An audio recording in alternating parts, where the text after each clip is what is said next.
welcome to you.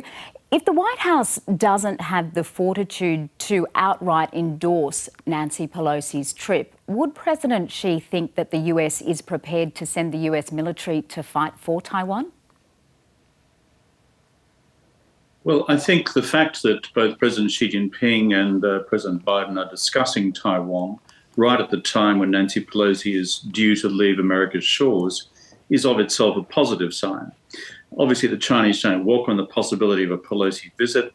Obviously, it is escalating in terms of political tensions. But my analysis is that this is not likely to break out into a shooting match if Pelosi proceeds. Mind you, I don't think Pelosi travelling to Taiwan at this stage is helpful in terms of Taiwan's intrinsic national security. OK. How much pressure is she under internally to look tough ahead of the Communist Party Congress this year? Well, Nancy Pelosi obviously is Speaker of the House of Representatives and leader of the Democratic Party in the US lower house, is pursuing what she believes to be an important agenda in its own right. It would certainly seek to flesh out what she has pursued for the last 30 years of her own political career.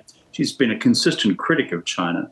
And I think because she would see herself as not having a long political career in the future, seeing this as a particular symbolic significance for her own contribution to American politics. But I go back to the fundamental question. It doesn't really add to the intrinsic national security interests of Taiwan itself. It tends to serve more her particular domestic political interests in the United States. I think on balance, it's better for the overall relationship if she does not proceed at this stage.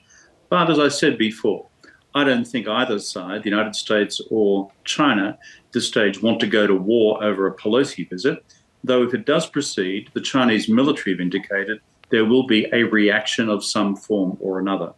Are you currently in contact with members of the CCP? And if yes, what's your message about how China should be dealing with the United States on this issue? And are there areas where you're urging China to tread cautiously? Well, I've long been an advocate of what I call managed strategic competition between China and the United States. I've written a book on this most recently entitled The Avoidable War. I've sought to explain that view to various members of the US administration. At the same time, I've also provided summaries of that position to our Chinese friends as well. Interestingly, the Chinese semi-official media published an extensive rendition of this concept of mine in the newspapers in Beijing only yesterday. Bottom line, I think it's useful for a range of people, myself included, to be putting ideas forward about how these two can stabilise their relationship. I don't think it's likely to normalise, but if it's stabilised, here's the advantage. You then have more political and diplomatic space opened up for Beijing and Washington to collaborate on what we all need them to collaborate on, which is climate change, global financial stability, and the next, frankly, public health crisis we face.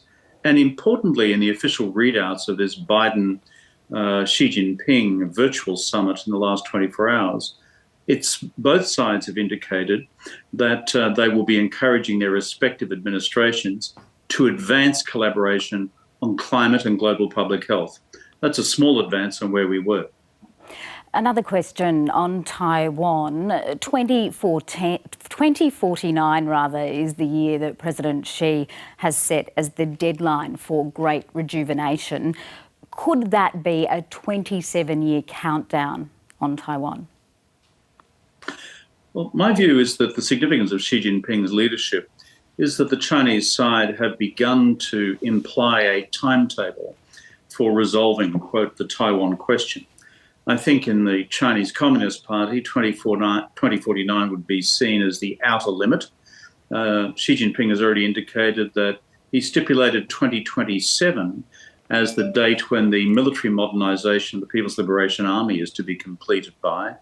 And many in the analytical community who focus on this, including our own scholars in the Asia Society, of which I'm president in New York, we begin to see evidence that it's the late 20s and the early 30s that China still, we think, under Xi Jinping's leadership, would be seeking to resolve this matter by armed force if necessary.